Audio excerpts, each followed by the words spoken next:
Happy morning all of you. మత్తుకుందా? పోతది. మత్తు పోతది. ఓకేనా? స్టార్ట్ చేద్దాం.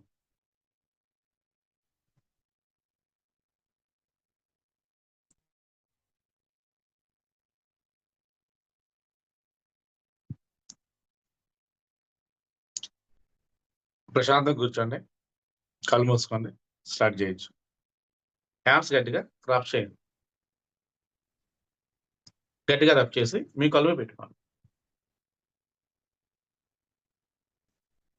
ఆ ఎనర్జీని మీ శరీరం అంతా పాస్ ఆన్ చేసుకోండి. ఎక్కడైనా పెయిన్స్ ఉంటే ఆ హ్యాండ్స్ అక్కడ పెట్టుకోండి.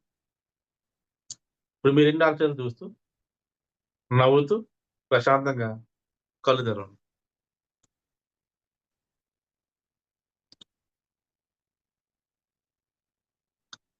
కొంచెం వాటర్ తాగండి.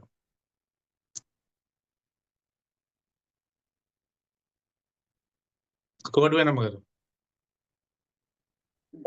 దేవుడి దర్శనం మాత్రం బాగా క్లియర్‌గా అది బాగా మనసులో ఉండిపోయింది అక్కడే. నేను అక్కడే ఓకే. ఉన్నట్టే ఉంది. వెరీ గుడ్ అండి.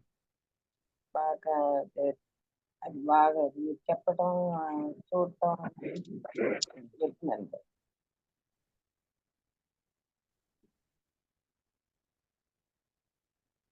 ఓకే. ఈరోజు మనీ కౌంట్‌లో మనీ సంచిలో తీసుకొచ్చుకున్నాను. మీ డొనేషన్ మళ్ళీ వే వే వేరే ఇంకా ఒక దుప్పట్లు దుప్పట్లు పంచిపెట్టాను ఇవాళ. ఇంకా వేరే షాపింగ్ ఏంటి వీళ్ళందరికి డబ్బులు ఇచ్చేసాను. గురువు ఓకే గారికి అండి.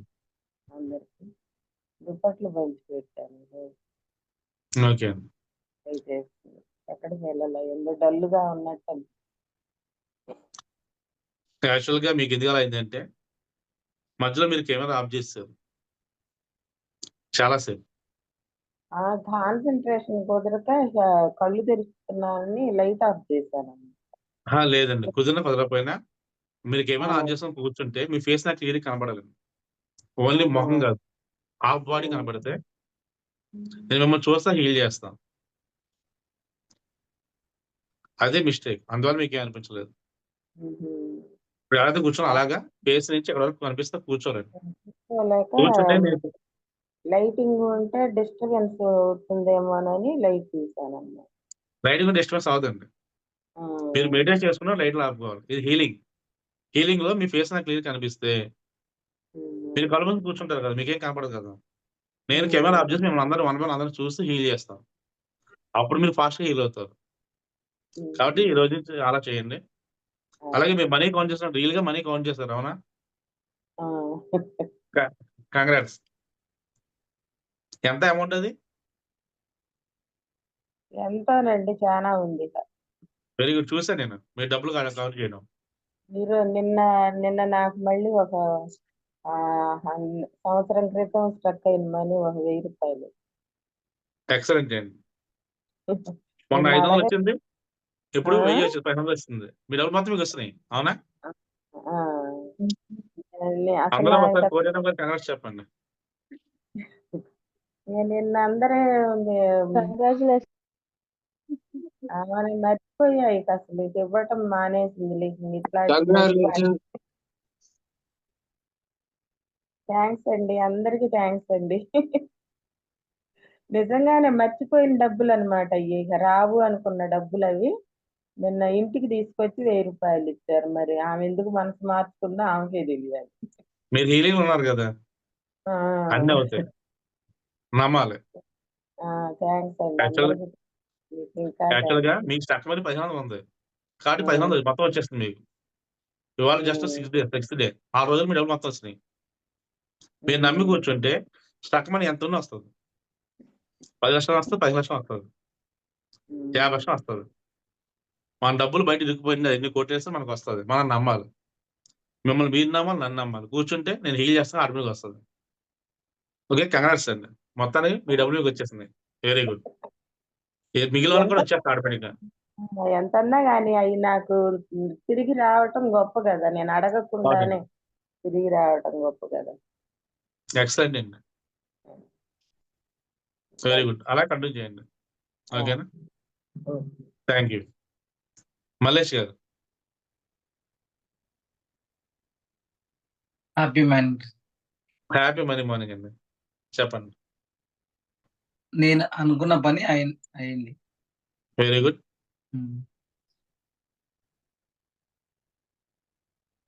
కంగ్రాచులేషన్స్. అయినట్టు అనిపించింది. కంగ్రాచులేషన్స్ అండి. ఖచ్చితంగా అవుతుందండి. ఇప్పుడు కోటి అయినా గారి అమౌంట్ 1500 ఉంది ఆవిడకి. ముందు 500 ఇచ్చారు, తర్వాత 1000 ఇచ్చారు. మన డబ్బులు మొత్తం ఆవిడకి వస్తాయి. అలాగే మీది ఎంత ఉందో అది కూడా మొత్తం వచ్చేస్తుంది. వాళ్ళు కాదండి, మొన్న ఇస్తామన్నోళ్ళు కాదు, ఫస్ట్ ఇచ్చిన వాళ్ళు మళ్ళీ ఇది ఇంకొక వాళ్ళు అన్నమాట. వీళ్ళు 1000 ఇవ్వాలా? నాకు ఇవ్వాల్సిన ఇంకొకళ్ళు తెచ్చి ఇచ్చారు, మొన్న ఇచ్చిన వాళ్ళు Very good. కాకుండా. అందరూ ఇస్తారండి. వాళ్ళు కూడా తెచ్చిస్తారు. ఓకేనా? మీరు ఎప్పుడైతే హీల్ అవుతారో, ఎప్పుడైతే ఫీల్ అవుతారో ఆటోమేటిక్గా అన్నీ వస్తాయి. ఓకేనా? లైట్ ఆన్ చేసుకొని, కెమెరా ఆన్ చేసుకొని, నాకెలా ఫేస్ ఆఫ్ పర్ కనపడి కూర్చోండి రేపటి నుంచి. రోజు ఇంకా అంతే అన్నీ వస్తాయి. ఈ రోజు ఎందుకు అసలు నాకే కాన్సన్ట్రేషన్ నిలవట్లేదు, ఆలోచనలు ఏటో ఏయో వస్తే డిస్టర్బెన్స్. అలా వస్తాయి కాబట్టి క్లీన్ చేయించుకోవాలండి. దోమలు మా మైండ్ ఒక రోజు ఒకలా ఉంటుంది, ప్రతిరోజు అలా ఉండదు. కంటిన్యూ 20 days హీల్ చేస్తే అవన్నీ క్లియర్ అవుతాయి. ఒక రోజు తేలిక ఉంటుంది, ఒక రోజు బరువుగా ఉంటుంది, ఒక రోజు డిఫరెంట్ ఉంటుంది. కానీ మనం ఆపడం. అవునా? కాబట్టి హ్యాపీగా అలా ఉండండి. చెప్పండి మల్లేష్ గారు.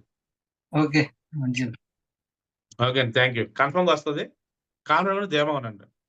ఓకే. ఇప్పుడు వాళ్ళకి వచ్చిందని మిగతా కూడా వస్తుంది కదా. అందరూ అదే హీలింగ్ క్లాస్ ఉన్నారు. అందరూ చేసింది నేనే కాబట్టి ఖచ్చితంగా మీకు వస్తుంది. డిసైడ్ అవ్వండి. ఖచ్చితంగా నాకు వస్తాను, డబ్బులు ఆడకపోతాయని డిసైడ్ అవ్వండి. కన్ఫర్మ్ వాళ్ళే తెచ్చేస్తారు. ఓకేనా? ధైర్యంగా ఉండండి. విజయలక్ష్మి గారు. Happy money morning. Happy money morning అండి. సార్ ఇవాళ జ్యోతిర్లింగం దర్శనం చాలా బాగా అయిందండి. ఓకే అండి, థ్యాంక్ యూ. చాలా హ్యాపీగా ఉంది, మనసు చాలా పులకరించిపోయింది అన్నమాట. ఓకే అండి. ఓం నమ శివాయ చెప్పినప్పుడు కూడా ఒళ్ళంతా వైబ్రేషన్ వచ్చేసింది. ఓకే అండి. అక్కడ వెళ్ళేసి అన్నదానానికి డొనేషన్ చేశారండి అక్కడ. Okay, super. డబ్బు కౌంటింగ్ ఇవాళ ఫర్గ్యూనెస్ అమ్మా నాన్నకి చెప్పారండి. ఓకే, సూపర్ అండి. వచ్చేసి మనీ కౌంటింగ్ అది గురువు గారికి డొనేషన్ చేశాను, బాబా Okay. గారికి చేశాను, అమ్మా నాన్నకి కావాల్సిన డబ్బులు ఇచ్చాను వాళ్ళకి. అలా ఖర్చులకి వాటికి అన్నిటికీ వాళ్ళకి సరిపోని ఇచ్చారు అన్నమాట. ఓకే అండి. హ్యాపీగా అదే కంటిన్యూ చేయండి. అదే నెరవేరుతుంది. ఓకేనా? ఓకే, థ్యాంక్ యూ అండి. బాగుందండి. ఓకే, థ్యాంక్ మాధవ్ గారు. Happy morning sir. Happy money morning అండి. చెప్పండి. ఈరోజు జ్యోతిర్లింగాల అంటే అన్ని జ్యోతిర్లింగాలు ఎందుకు అవి ఎట్లా వచ్చినాయి సార్ అవి? ఏమండి? ఇప్పుడు జ్యోతిర్లింగాలు ఎన్ని జ్యోతిర్లింగాలు ఉంటాయి? 12 అండి. 15. 12. ఇది ఎట్లా అంటే ఎట్లా వచ్చినాయి అవి? ఎట్లా వచ్చింది? ఎప్పుడు ఇచ్చారండి అవి? అంటే ఏమన్నా చరిత్ర స్టోరీ ఉందా? ఏమన్నా స్టోరీ ఉందా? ఒక్కొక్క లింగానికి ఒక్కొక్క స్టోరీ చెప్తున్నారు కదా సార్. ఇప్పుడు నేను మ్యాప్ లో చూసిన జ్యోతిర్లింగాలది ఒక స్ట్రైట్ ఉంది మధ్య నుంచి. అంటే అవి ఎట్లా ఆవిర్భవించాయి అన్నాడు సృష్టి. అంటే దానికి ఏం శక్తి ఏంది? జ్యోతిర్లింగాలు అంటే ఏంది? అంటే జ్యోతి లెక్క వెలుగుతాయా ఏంది? జ్యోతిర్లింగాలు అంటే అవి శక్తి పీఠాలండి. అవి అదే శక్తి అవి పీఠాలు 12 ఉన్నాయండి. 12 కూడా 12 ప్లేసులు ఉన్నాయండి. ఓకే. అవి చాలా శక్తివంతమైన శివలింగం. శివలింగం అనేది ప్రతి ఊర్లో ఉంటుంది. అందులో బాగా శక్తివంతమైనండి. ఈ శక్తివంతమైన శివలింగం దర్శనం చేసుకోవడం వల్ల మన కోరిక అయితే నెరవేరుతుంది. ఈ రోజు త్రయంబకేశ్వర దర్శనం చేసుకోవడం వల్ల కొంతమందికి బాధలు ఉంటాయి, బోధ ప్రసాద బాధలు ఉంటాయి, అవన్నీ పోతాయి అన్నమాట. అది కూడా ఈ కార్తీక మాసం దర్శించుకుంటే చాలా మంచిది. లాస్ట్ సెషన్ లో కొందరు అడిగారు జ్యోతిర్లింగ దర్శనం చేయించమని. సరోజ గారు, శిల్ప గారు. వాళ్ళ కోరిక మేరకు జ్యోతిర్లింగ దర్శనం చేయించడం జరిగింది. ఓకేనా? Happy you, feel sir. అంటే అన్ని తెలుస్తాయి. Thank you. సరోజ గారు. Happy Money Morning, sir. Happy money morning అండి. ఈరోజు ఓంకారం చెప్పేటప్పుడు సార్ ఇక్కడ మాకు ఇక్కడ రామాలయంలో శివలింగం ఉంది సార్. ఓకే. అక్కడ కూర్చున్నాను, అభిషేకం చూశాను. తర్వాత మీరు ఇది ప్రేయర్ చెప్పారు. మనం సారీ చెప్పుకునేటప్పుడు ఫస్ట్ మా నాన్న వాళ్ళ నాన్నకి, మా తాతగారికి చెప్పుకున్నాను సార్ క్షమాపణలు. ఓకే అండి. తర్వాత యాజ్ యూజువల్ గా పద్మకి చెప్పుకున్నాను. ఆమెను ఇదివరకు బాగా తిట్టుకునేదాన్ని కదా, దాని గురించి క్షమించమని ఆమెకు చెప్పుకున్నాను సార్. అక్కడ నుండి మా పొలంకి కరెంట్ వచ్చిందని చెప్పాను కదా సార్. అవునండి. మన పొలంకి వచ్చాం సార్. పొలంకి వచ్చి అక్కడ కరెంటు స్తంభము వాటి కరెంటు ఇచ్చేసారంట. పొలం మొత్తం దున్నిచ్చాం సార్. దున్నిచ్చేసి ఒక 1/2 ఎకరము మామిడి తోట పెట్టేసాము. ఒక 1/2 ఓకే. ఏమో కూరగాయలు ఆర్గానిక్ ఎరువుతో కూరగాయలు, ఆకుకూరలు పెట్టాము. తర్వాత ఒక 3 రూమ్స్ కి ప్లానింగ్ చేసాం సార్. వెనక షెడ్ 2 రూమ్స్, ముందు షెడ్ ఏమో ఓకే. కర్రల పొయ్యికి ఇది కడతారు కదా సార్, పొగ పోవటానికి అవును. ఏమంటారు అండి, చిమ్నీనా ఏదో అంటారు కదా, అది చిమ్నీ. కట్టించాము కర్రల పొయ్యికి. అది కట్టించిన తర్వాత సార్ ఒక రూమ్ ఏమో మామూలు బెడ్ అది వేసాము. ముందు రూమ్ లోనేమో టీవీ, అది మా పిల్లలు డాన్స్ నేర్చుకుంటారు కదా, ఇంకా సోఫాలు గీఫాలు ఏమి వేయకుండా ప్లాస్టిక్ చేసి పక్కన పెట్టేస్తే వాళ్ళకి ప్లేస్ ఉంటది కదా డాన్స్ వేసుకోవటానికి బాగా. అవును. ఇప్పుడు మేము ఉన్న ఇంట్లో కొంచెం ఇరుకుంటారు సార్, అన్ని సోఫాలు దివాన్ వల్ల.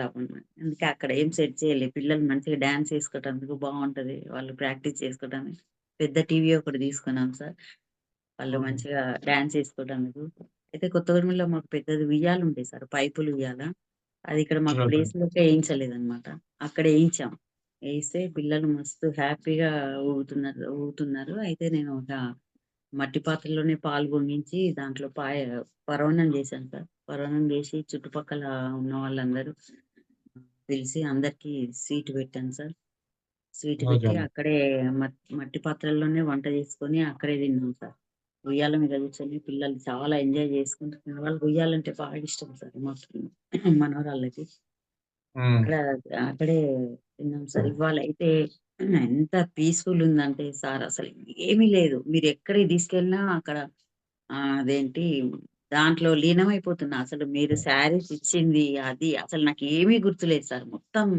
ఇవాళ మొత్తం లీనమైపోయా. అసలు మీ శారీస్ ఎప్పుడు ఇచ్చారో, ఏది కట్టుకున్నారో అవన్నీ ఏం లేదు సార్. అసలు అవన్నీ ఏమి వినిపించలేదు నాకు. మొత్తము డీప్కి వెళ్ళిపోయా అసలు నేను. మనం శివలింగం దగ్గరికి వెళ్ళింది, అక్కడికి వెళ్ళినప్పుడు ఇట్లా చల్లగా కొంచెం గాలి వచ్చినట్టు అనిపించింది సార్. శివలింగం దగ్గరికి వెళ్ళి మీరు స్టోరీ చెప్పారు కదా, శివలింగం స్టోరీ బయటకు వచ్చా నేను. మీరు అది ఎట్లా స్థాపించారు అనే దాని గురించి చెప్పినప్పుడు అప్పుడు నేను బయటకు వచ్చా. అప్పటి వరకు నేను డీప్ లోకి వెళ్ళిపోయా అసలు. మనీ కౌంట్ చేసినప్పుడు అప్పుడు వచ్చాను. ఆ తర్వాత అక్కడ నుండి మామూలుగా యాజ్ యూజువల్ గా ఫామ్ హౌస్ కి వెళ్ళిపోయాం సార్. అయితే మేము గేట్ దగ్గర నుండి లోపల వరకు ఇట్లా నడవటందుకు ఇంత వెడల్పుతో గడ్డి వేయించారు సార్. గడ్డిలో నడిస్తే మంచిది అనేసి లోపల వరకు కూడా మొత్తం 1.5 ఎకరా ఉంది మాకు. 1.5 ఎకరాకి గేట్ దగ్గర నుండి ఆ చివరి వరకు కూడా గడ్డి వేయించారు నడవటానికి. నాకు వాకింగ్ ఓకే. చేయడం పనిచేస్తుంది అని అటు ఇటు నడవడానికి గడ్డి వేయించాం. మామూలు ఫామ్ హౌస్ కి వచ్చేసి అక్కడ డిన్నర్ చేసుకున్నాము. మామూలు చెప్పాక వెండి కంచాలు తీసుకున్నాను చెప్పా కదా సార్. ఇవాళ ఓకే. షాపింగ్ ఏం లేదు సార్, ఇదే ఇక. అక్కడ డిన్నర్ చేసుకొని ఇంటికి వచ్చేసాను సార్. అయితే అంతకుముందు ఒక పల్లెటూరుకి వెళ్ళి నేను మనీ డొనేట్ చేసి పిల్లలకి, చదువుకునే పిల్లలకి చేశాను కదా సార్. అక్కడికి ఒకసారి అవునండి. వెళ్ళి చూసొచ్చాం సార్. చూసొస్తే వాళ్ళు మంచిగా పిల్లలందరూ మంచిగా యూనిఫామ్ వేసుకొని చక్కగా బుక్స్ తీసుకొని స్కూల్కి వెళ్తున్నారు సార్. వాళ్ళని చూసి చాలా హ్యాపీ అనిపించింది సార్. ఓకే అండి. ఇవాటి వరకు అది అయిపోయింది. రేపు ఇంకో ఊరికి వెళ్ళి డొనేట్ చేద్దాం మనీ అనేసి టెంపుల్ కి డొనేట్ చేశాం సార్. యాజ్ యూజువల్ గా చారిటీకి, యాజ్ యూజువల్ గా మా సార్ కి. ఇక ఇవాళన్నీ డొనేట్ సార్, మొత్తం డొనేట్. ఇక ఇవాళ నో షాపింగ్ అనమాట. ఇవన్నీ చేసుకొని వచ్చేసాం సార్. ఇది పాలు పొంగియటం అదంతా చాలా హ్యాపీ అనిపించింది సార్.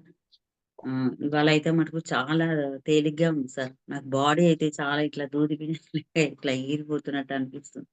చాలా తేలిగ్గా ఉంది sir. Thank you sir. Very good అండి. శిల్ప గారు మరి మీరే ఒక డౌట్ అండి. చెప్పండి. ఈ మనం బాధ పెట్టిన వాళ్ళని కూర్చోబెట్టమన్నారు, క్షమాపణలు చెప్పమన్నారు కదా, అలాంటప్పుడు అసలు ఎవరిని కూర్చోబెట్టాలి నాకు అర్థం కావట్లేదు. మీరు ఎంతమంది బాధపెట్టారు నాకేం తెలుసండి.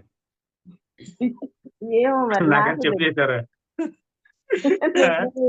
రోజుకొకరిని కూర్చోబెట్టండి. రోజుకొకరిని కూర్చోబెట్టండి. ఇప్పుడు ఫస్ట్ ఏం చేయాలంటే మనం పూర్వీకులు తలుచుకోరండి. ఫస్ట్ మీ అమ్మగారు ఉన్నారు, మీరు చిన్నప్పుడు మిమ్మల్ని భోజనం చేయమంటారు, మీరు చేయరు, ఏదో పని చెప్తారు, మీరు వినరు. అప్పుడు ఆడు బాధపడతారు. బాధపడినా సరే పిల్ల కదా ప్రేమ మీద చూపిస్తుంది. ఆ బాధ ఎవరు ఎక్స్పెక్ట్ చేయదు. ఆ బాధ ఆడు మనసు ఉండిపోద్ది. వాళ్ళకి మీరు చెప్తారు మా అమ్మాయి సరిగ్గా ఆనందం అని చెప్పి. ఆ కర్మ మీకు వెంటాడుతుంది. కాబట్టి మీ అమ్మగారి ఫేస్ తెలుసుకొని ఆవిడకి క్షమాపణ చెప్పాలి, ఆవిడ ఉన్నా లేకపోయినా. వాళ్ళే అందిస్తున్నారు, లేకపోతే వాళ్ళు మనకు పూర్వీకులు అవుతారు, పైలాభాలు ఉంటారు. మీ ఫీలింగ్ వాళ్ళకి వెళ్ళి వాళ్ళు మీకు బ్లెస్సింగ్ ఇస్తారు.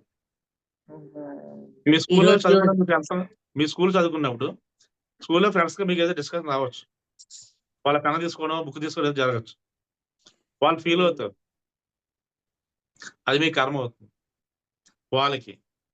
అలాగే మీరు కాలేజీకి వెళ్ళినప్పుడు పెళ్ళైన కొత్తలో మీ అత్తగారు, మీ మామగారు, మీ ఇరుగు పొరుగు ఎవరో ఉంటారు, మీకు గుర్తుంటే వాళ్ళు గుర్తు చేసుకొని చెప్పండి. లేదనుకోండి జస్ట్ నేను చెప్పేది వినండి సార్. ఇప్పుడు మీరు ఎవరో మీకు డబ్బులు ఇవ్వాలి, వాళ్ళు ఇవ్వలేదు, ఒకవేళ వాళ్ళు మీరు ఎప్పుడు తిట్టుకున్నారంటే మీ పీకేస్ వాళ్ళకి వెళ్తుంది. అప్పుడు ఏమవుతుంది, అది నెగిటివ్ ఎనర్జీ ఫామ్ అయ్యి మీకు హెల్త్ ఇష్యూస్ రావడం, లేదా ఫైనాన్స్ స్టక్ అవడం, లేదా మీకంటే ఒక బతుకు తీరు లేకపోవడం, ఇటువంటివి జరుగుతుంటాయి. ఎన్ని పని చేస్తే డబ్బులు రాకపోవడం, ఏ పని చేసినా అందులో ఫెయిల్ అవ్వడం జరుగుతుంటాయి. అందుకే మనం చేసిన ఫస్ట్ పని ఏంటంటే మనం ఎవరికైతే డబ్బులు బాకీ ఉన్నామో, అది చిన్నదవచ్చు పెద్దవచ్చు ఎంతైనా సరే ముందు వాళ్ళకి ఇచ్చేయాలి. మనం ఎవరికైనా డబ్బులు ఇస్తామని చెప్పి ఇవ్వకపోతే అక్కడ వాళ్ళు ఫీల్ అయితే ఆ కర్మ మిమ్మల్ని వెంటాడి మీకు డబ్బులు స్టక్ అయిపోతాయి. మీరు ఎవరికో 1000 రూపాయలు ఇవ్వాలి, ఎగ్జాంపుల్ చెప్తున్నాను. ఎవరికో 1000 రూపాయలు ఇవ్వాలి, 1000 రూపాయలు ఈరోజు ఇస్తామని చెప్తారు, ఎవరు వాళ్ళు ఎదురు చూస్తారు. మీరు డబ్బులు ఇస్తే డబ్బులు ఏదో కొందామని వాళ్ళు చూస్తారు, మీరు ఎవరు వాళ్ళు కొనరు. వాళ్ళు ఫీల్ అయితే ఆ కర్మ మిమ్మల్ని వెంటాడి మీకు 1000 అయితే పెడితే మీకు 30 మీకు 10,000 లాస్ వస్తుంది. ఇమీడియట్గా వస్తుంది, లేదా తర్వాత వస్తుంది, కానీ వస్తుంది పక్క. అప్పుడు ఏమవుతుంది, వాళ్ళకి మీరు ఇవ్వలేరు. అప్పుడు ఏమవుతుంది, వాళ్ళు ఇంకా ఫీల్ అవుతారు. ఫీల్ అయిన కాలం మీరు ఇక్కడ ఇబ్బంది పడుతుంటారు, అనారోగ్య సమస్యలు కానీ ఆరోగ్య సమస్యలు కానీ. అందువల్ల మనం దెబ్బతింటున్నాం. అప్పుడు ఏం చేయాలి, ముందు ఇమీడియట్ వాళ్ళకి ఇచ్చేసేయాలి. అప్పులు చేస్తాం, మనం అప్పులు అన్నీ తీర్చడం. ఇప్పుడు ఏమవుతుంది, వాళ్ళు మనకి ఎందుకు అప్పులు ఇస్తారు, మనం డబ్బులు ఇస్తాం కదా, వడ్డీ వస్తుంది ఇస్తారు, మనం ఇవ్వలేము. ఏం చేస్తాం, కొంతమంది ఇస్తారు, కొంతమంది ఇవ్వలేరు. కొంతమంది ఏం చేస్తారు, వాళ్ళు తిట్టుకుంటారు తిరిగి అప్పులు ఇచ్చిన. అప్పుడు ఏమవుతుంది, అది కర్మ అయ్యి మనం జీవితం ఎదగలేము. అంటే మనం ఏ పని చేసినా సరే సక్సెస్ అవ్వలేము. వాళ్ళ ఫ్రీక్వెన్సీ మనకు వచ్చి మనకు తెలియకుండా మనకి హెల్త్ ఇష్యూస్ రావడం, మన ఫ్యామిలీ మెంబర్స్ హెల్త్ ఇష్యూస్ రావడం అలా జరుగుతుంటాయి. దానివల్ల మన ఉపయోగం దగ్గర వాళ్ళు ఇవ్వకపోతే కూడా మనం అనుకుంటాం కదా, అట్లా అనుకుంటాం. అనుకోకూడదు. అందుకే క్షమాపణ చెప్తున్నానండి, చెప్పించి దానికే మన ఇవ్వాల్సిన క్షమాపణ చెప్పాలి, ఇచ్చిన క్షమాపణ చెప్పాలి. ఈ రోజు వాళ్ళు డబ్బులు ఇస్తున్నారు, ఇవ్వలేదు, రేపు సారీ చెప్పి డబ్బులు ఉంటాయి, వాళ్ళు హ్యాపీ ఫీల్ అయితే మీకు అక్కడి నుంచి బాగుంటుంది. ఓకేనా, అది ట్రై చేయండి. మనం ఫైనాన్షియల్ గా బాధపడితే మనం ఫైనాన్షియల్ మనం సఫర్ అవుతాం. వాళ్ళు ఎంత ఎక్కువ ఫీల్ అయితే మనం ఎక్కువ బాధపడతాం మనం. కాబట్టి మీకు గుర్తుంటే చెప్పండి, లేకుండా కళ్ళు మూసుకొని చెప్పండి సరిపోదు. అదే అందరూ గుర్తుండవు. అదే దానికోసం అండి. ఇప్పుడు మీ వల్ల అక్కడ బాధపడితే మీకు హ్యాపీయా? లేదు మనం ఎవరిని బాధ పెట్టకూడదనే అనుకుంటాం. దాన్నే ఉసులు అంటారండి, అది తగలకూడదు మనకి. ఆరోగ్య అందరికీ ఉసులు ఉంటుంది. చిన్న డౌట్ గురువు గారు, చెప్పండి. ఇప్పుడు మనం వేరే వాళ్ళకు అప్పులు ఇస్తాం కదా, వాళ్ళకి అవసరానికి తీసుకుంటారు, ఒక 5 లక్షలు 2 లక్షలు వడ్డీ ఇస్తారని మనం ఆశ కొద్ది ఇస్తాం. వడ్డీ ఇవ్వకుండా కూడా బలవంతం ఒక్కోసారి అడుగుతాం కదా, అదేమన్నా కర్మ అవుతుందా? అదే కర్మ అండి. మరి అది మరి మనం వాళ్ళ ఆపదలో ఉన్నవారని మనం 2 లక్షలు అప్పు ఇవ్వడం మనది అవసరానికి ఇచ్చినాం కదా, మరి వడ్డీ అడగడం తప్పేనా మరి? తప్పే అండి, చాలా పెద్ద తప్పు. మరి నిన్న వడ్డీ ఈ- వ్యాపారం నిన్న ఈవినింగ్ సెషన్ అదే చెప్పానండి. వడ్డీ వ్యాపారం ఎవరైతే చేస్తారో వాళ్ళు ఇప్పుడు బాగానే ఉంటారండి, ఫ్యూచర్ లో దెబ్బతింటారు. ఎంత డబ్బులు అయితే వడ్డీ వసూలు చేస్తారో ఆ వడ్డీ అంతా హాస్పిటల్ పాలు అవుతుందండి. అది శాస్త్రం, నేను చెప్పేది కాదు, మన పురాణం రాస్తుంది. సపోజ్ ఎవరైనా ఒకరు మీరు కాదు, ఎవరైనా ఒకరు 2 లక్షలు వడ్డీ ఇచ్చారు, రెండో వడ్డీ తీశారు. రెండో వడ్డీ 2 లక్షల అంతా 4,000 వస్తుంది, సంవత్సరం 45,000 వస్తుంది. 5 సంవత్సరాలు 2,50,000 వస్తుంది. అసలు కన్నా వడ్డీ పెరుగుతుందా లేదా? వడ్డీ తీసుకుంటాం, వాళ్ళు వడ్డీ కడితే అసలు వాళ్ళు ఉండిపోతుంది. వాళ్ళు ఇచ్చినప్పుడు హ్యాపీగా ఇవ్వరు, బాధపడితే ఇస్తారు. 10 నెలలు ఫస్ట్ తారీఖు రాగానే 10వ తారీఖు రాగానే మీరు ఎప్పుడు ఇచ్చినప్పుడు రాగానే వాళ్ళు బాధపడితే మీకు వడ్డీ ఇస్తారు. వాళ్ళు బాధపడితే ఆ డబ్బులు మనం తీసుకోవడం వల్ల అప్పుడు మనం హ్యాపీగా ఉంటాం. కానీ ఫ్యూచర్లో మనకి హెల్త్ ఇష్యూస్ వస్తాయి, లేదా మన పిల్లలకి హెల్త్ ఇష్యూస్ వస్తాయి, ఇంకేదో జరుగుతుంది. మనం ఏమనుకుంటాం, ఇది కాదనుకుంటాం, కానీ రీజన్ అది. మన రకం డబ్బులు అప్పు ఇస్తే వాళ్ళు సంతోషంగా మనం వడ్డీ కట్టాలి. వాళ్ళు ఏమాత్రం బాధపడినా అది మన కర్మ అవుతుంది. ఎవరన్నా ఆపదండి మనం సహాయం చేయాలి. ఎలా చేయాలి? డబ్బులు ఇచ్చేసి వదిలేయాలి ఫ్రీగా, అలా వదిలేయాలి. అదే గురుగారు, ఇప్పుడు వాళ్ళు ఆపదలో 10 సార్లు ఫోన్ చేసి డబ్బులు ఇచ్చినాం, వాళ్ళ డబ్బులు ఇస్తే అసలు లేదు వడ్డీ లేదు, మరి ఇడిచిపెట్టేయండి అది. మీరు ఎవరికైతే బాకీ ఉన్నారో ముందు వాళ్ళు మీరు ఇవ్వడం మొదలెట్టండి, అప్పుడు మీ డబ్బులు మీకు వస్తాయి. మీకు అర్థమైందా? మీరు ఎవరైనా ప్రామిస్ చేస్తారు, ఇవ్వలేదు, అది ఏమవుతుంది, మీ మనిషి స్టక్ అయిపోద్ది. ముందు మీరు ఇవ్వాలి, మీరు ఇస్తారు, మీకు వస్తాయి. మిమ్మల్ని వదిలేమని చెప్పను, ఇదే నా స్టైల్ అండి. నేను తెలుసుకున్న కానీ ఫాలో అయ్యాను.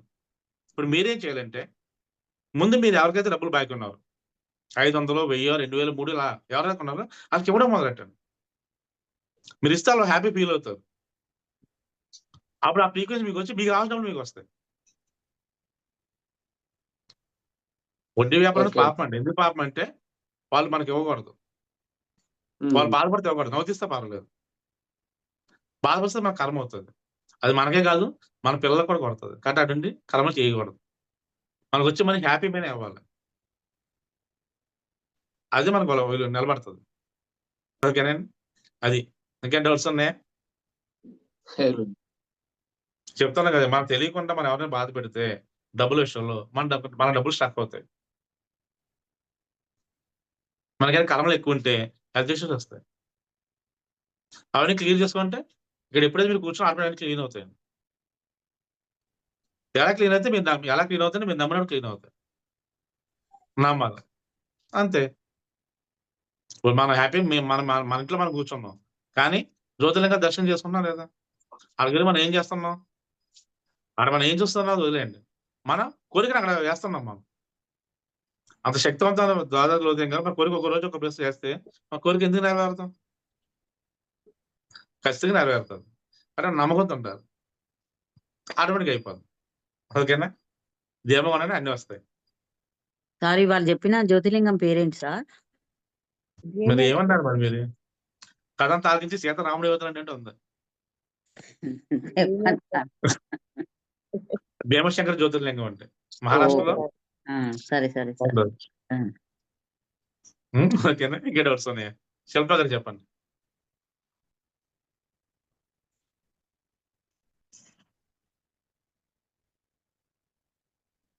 శిల్ప గారు స్టక్ అయితే మళ్ళీ క్లోజ్ చేసి మళ్ళీ కరెక్ట్ అవ్వండి. శిల్ప గారు ఏదో ట్రయల్ ఉన్నట్టున్నారు జర్నీలో. అవునవును, కనిపిస్తుంది అది. సిగ్నల్ కట్ అయితే చెప్పాలి, ఎందుకు వస్తుంది ఆవిడ? శిల్ప గారు చెప్పండి, ఎక్కడికి వెళ్తున్నారు? సార్ ట్రైన్ లో జర్నీ చేస్తున్నాను సార్, అమ్మ వాళ్ళ ఇంటికి తప్పలేదు. ఓకే అండి, ఓకే, వెరీ గుడ్. మ్యారేజ్ కి వెళ్తున్నాను సార్ ఈ రోజు, అందుకని నేను చెప్పేసాం ఫస్ట్ లోనే అనుకున్నాను, కానీ మాట్లాడుతున్నారు కదా అందుకని నేను స్టాప్ అయిపోయాను. ఏమో నాకు మీ పేరు కనపడితే ట్రైన్ కనపడదు. మరి ట్రైన్ కనపడితే ముందు మిమ్మల్ని అడుగుతుంది. ఈ రోజు సార్ చెప్పండి. సార్ ఈ రోజు అయితే నాకు చాలా హ్యాపీగా అనిపించింది. ఫస్ట్ ఆఫ్ ఆల్ అయితే ఓంకారం చెప్పినప్పుడు 3 డేస్ నుంచి నాకు థర్డ్ అయ్యి ఒకటే అది వైబ్రేట్ అయితే అక్కడ యాక్టివేట్ అవుతున్నట్టండి.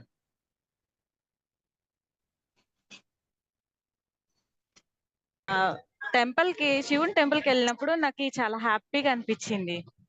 ఓకే అక్కడ అండి. వెళ్ళి పూజని మనం అందరం వచ్చి మళ్ళా తిరిగా రిటర్న్ ఎయిర్పోర్ట్ లో అయితే ఇంకా హ్యాపీ ఎంజాయ్, అందరూ ఎంజాయ్ పాటలు పాడుకొని వస్తా అంటే దేవుడి పాటలు పాడతా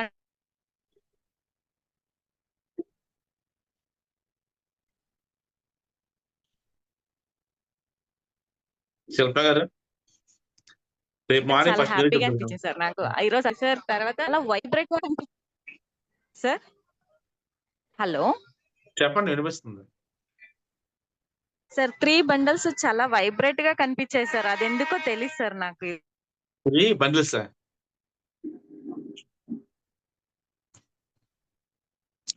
ఓకే అండి, ఆల్రెడీ టైం అయింది, సెషన్ క్లోజ్ చేద్దాం. రేపు మాట్లాడదాం. ఓకేనా? హ్యాపీ జర్నీ చేయండి, మీ ఫ్యామిలీతో ఎంజాయ్ చేయండి. అది మాత్రం లైట్ ఫోకస్ కనిపించింది సార్. అదే వాయిస్ మీ స్టక్ అవుతుంది, సెషన్ క్లోజ్ చేద్దాం. రేపు చెప్పండి, పర్లేదు. రేపు మార్నింగ్ ఫస్ట్ మిమ్మల్ని అడుగుతాను, ఇది గుర్తుపెట్టుకొని రేపు చెప్పండి, సరేనా? ఓకే అండి, ఆల్రెడీ చాలా టైం అయింది, సెషన్ క్లోజ్ చేద్దాం. Thank you.